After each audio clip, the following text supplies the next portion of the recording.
মাছির যন্ত্রণা। ঘরে বাইরে সর্বত্র মাছির যন্ত্রণায় থাকা যাচ্ছে না।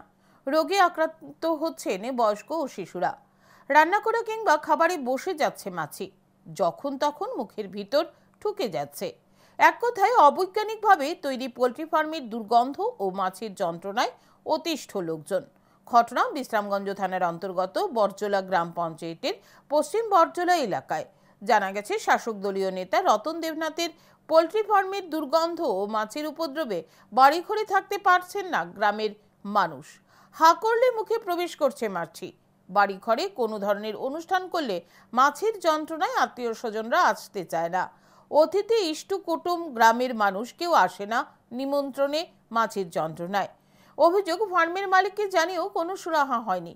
তাই রবিবার স্থানীয় লোকজন সরব হন ফার্মের বন্ধের দাবি জানিয়ে। এখন দেখার প্রশাসন কি ব্যবস্থা নেয়।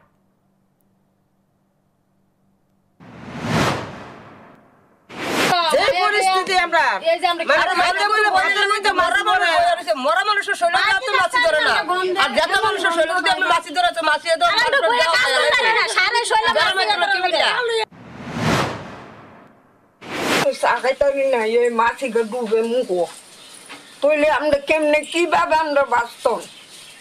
হ্যাঁ, মিষ্টি গুরু মাইলে আমরা ভাত দিতারি না।